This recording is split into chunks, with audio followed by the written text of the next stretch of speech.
Always been around the 10 cities, going and getting ready to go to jail anywhere. And she's going to talk more about the conditions that we're facing around food.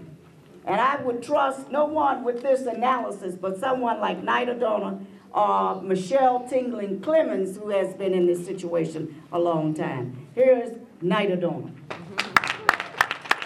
Thank you, Mother. I met Marion in 1968, and my life has never been the same. Okay, I want to talk to you a little bit about hunger. And usually when I give a speech on hunger, I come out with some really great statistics. Right. But you know, the bottom line is statistics are bullshit. 45% of the people in the city of Detroit are not working. You think anybody's hungry? 97% of the kids in our schools are eligible for free or reduced price meals. And we ain't got school this summer. Wow. You think there's any kids going hungry? Come on. So I really don't have to give you statistics, but I want to give you a little historical perspective of why we have these alleged safety nets. You know, in 1943, when we were drafting young people to send them off to get shot, we discovered that a lot of them were malnourished. So we started the school lunch program so we could fatten up our soldiers to send them off to war. Hear, hear. We have a WIC program because Richard Nixon got big donations from the dairy industry for his campaign. So he started the WIC program, a program that's good, but never been funded properly. Right.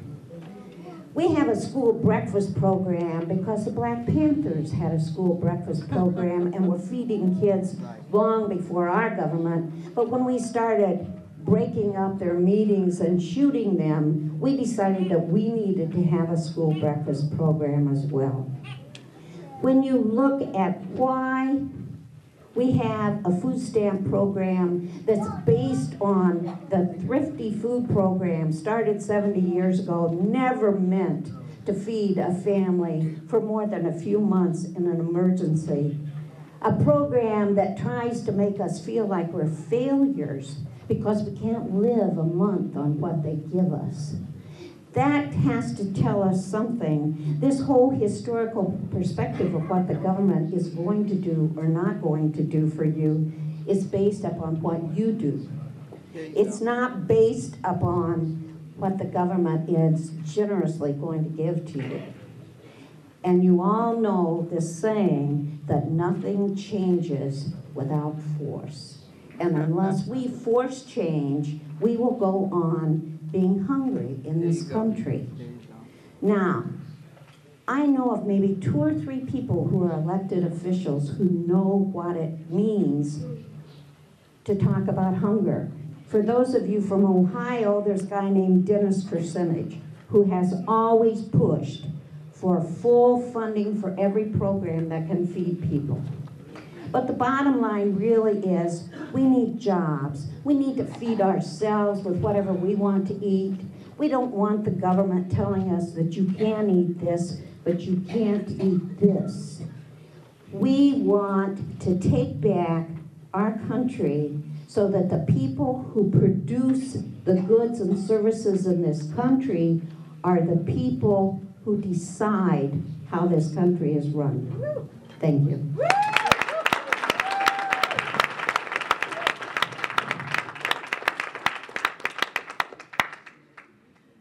Thank you so much.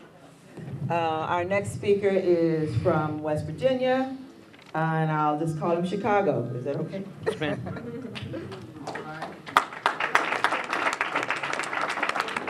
I got the little reminder up here, so if I talk too fast, please let me know for the interpreters, because I do talk fast.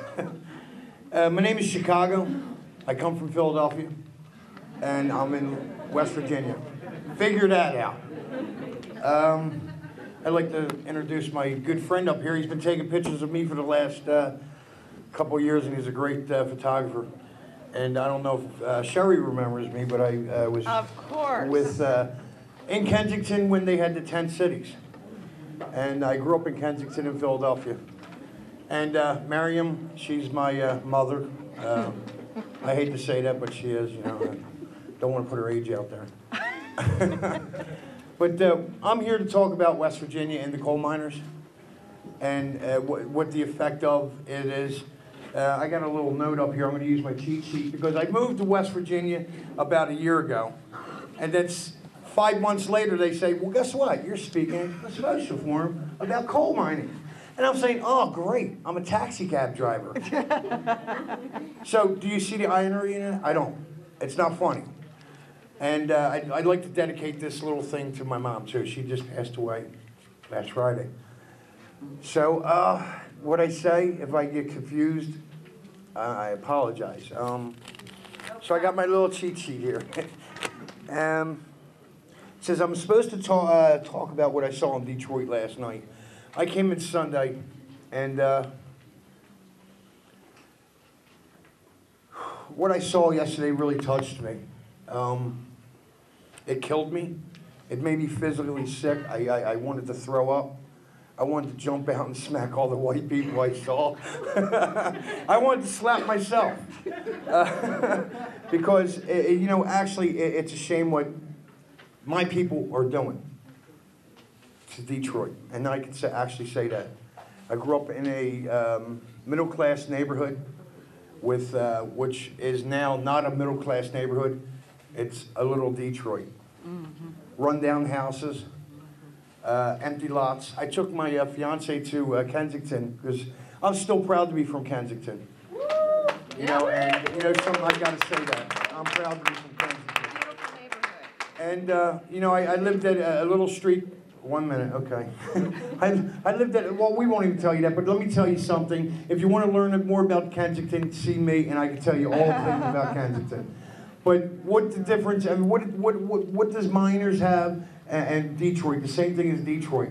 Well, we have these little rundown little cities, okay, that coal miners came from. And I'm not against coal mining, and I'm not, you know, I think they should live, you know, we have the same thing as they're doing to the auto workers right now. Most of the people that are coming in doing mining, they're not unionized.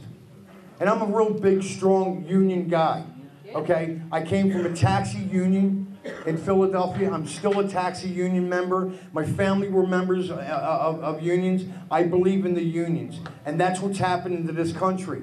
In West Virginia, what they're doing is they're taking these mines and they're opening them up, and then they're trying to bust down the mines, or the unions.